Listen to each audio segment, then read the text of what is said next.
Bonjour et bienvenue à l'Atelier des Chefs. Aujourd'hui, une recette de pâtisserie, un carpaccio de fruits, vinaigrette au citron, poivre et vanille. Donc, pour la vinaigrette, je presse un demi-jus de citron.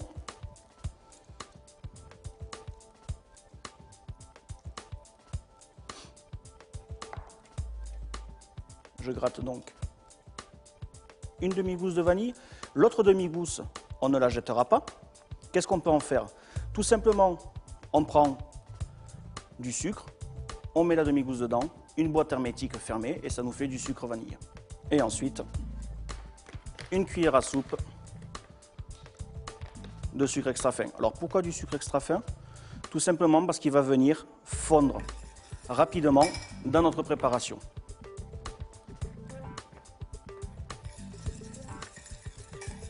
Ensuite, 2 tours de poivre du moulin et je termine avec une bonne huile d'olive.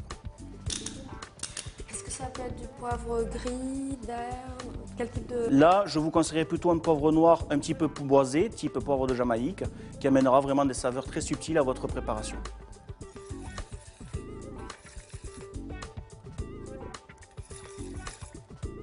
Hop. Et 3 cuillères à soupe d'huile d'olive. Là, on va laisser notre vinaigrette reposer un petit peu sur le côté. On la met pas au frais? Non, on n'est pas obligé, c'est une vinaigrette. On n'a aucun aliment sensible ici. On n'a même que des produits conservateurs. Le jus de citron, le sucre et l'huile d'olive. Donc, pour le carpaccio, aujourd'hui, j'ai sélectionné tout simplement des belles pêches nectarines, des caramboles et des mangues. Alors, est-ce que vous savez comment, là, on est chez notre primeur, comment est-ce que je vais sélectionner mes fruits? J'ai toujours du mal avec la mangue. La mangue, vous avez du mal. Tout simplement, la mangue, alors certains arrivent chez le primeur, appuient dessus fortement, il ne faut surtout pas. Sinon, qu'est-ce qui se passe? Si moi j'appuie fortement dessus et je ne la prends pas, je la repose, je m'en vais, vous venez derrière, vous allez prendre une mangue qui va avoir mes empreintes de doigts. On appuie tout simplement sur la partie pédoncule. Si c'est souple, c'est que votre mangue est mûre. Pareil pour la carambole et pour la pêche. Une fois que j'ai sélectionné mes fruits, pour la mangue, je la prends, je coupe ici la base et je viens l'éplucher.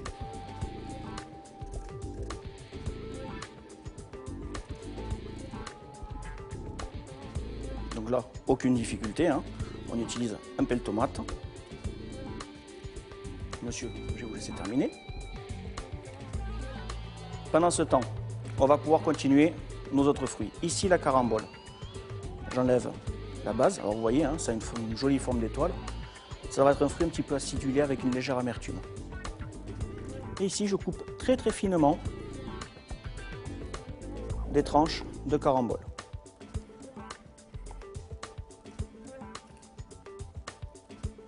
Et ensuite, je vais prendre la pêche.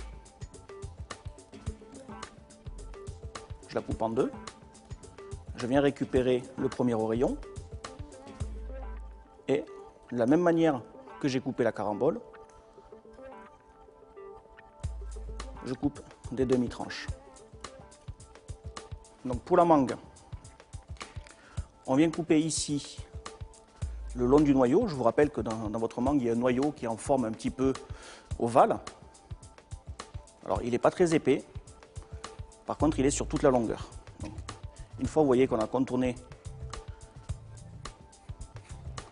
le noyau, on prend notre demi-mangue et on vient la couper en fines lamelles. Donc pour le dressage, une assiette rectangulaire, je viens disposer comme ceci dans la diagonale des caramboles.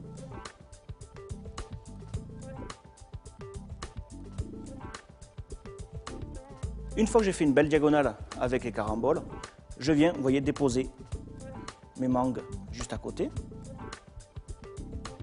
Donc on n'hésite pas à les superposer un petit peu, hein, ça fait un tout petit peu de volume dans notre assiette. Ensuite je fais de même avec les pêches. Je les intercale comme ceci pour faire un petit peu de volume.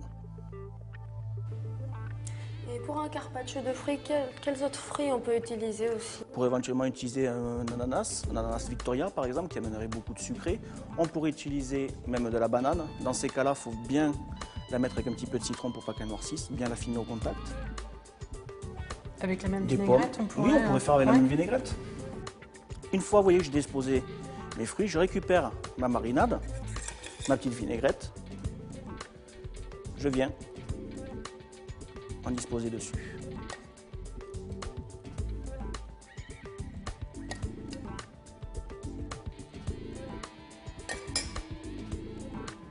Ensuite, une petite pluche de menthe pour ramener un petit peu de couleur.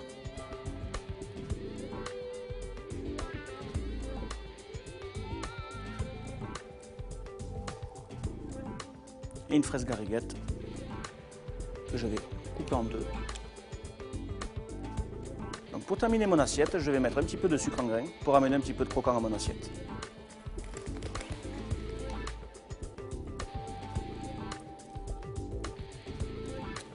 Nous allons donc passer à la dégustation. Je vous remercie de nous avoir suivis et à très bientôt pour une nouvelle recette. C'est très simple à faire, c'est frais, c'est une belle assiette, plein de couleurs. J'ai beaucoup aimé, surtout à la fin avec le petit sucre en grain, ça fait très... ça donne un petit plus, quoi. C'est sympa. Voilà, c'est bien pour l'été. Le petit côté avec la vinaigrette, surprenant à l'huile d'olive, c'est vrai que je l'aurais jamais fait et c'est super bon, quoi.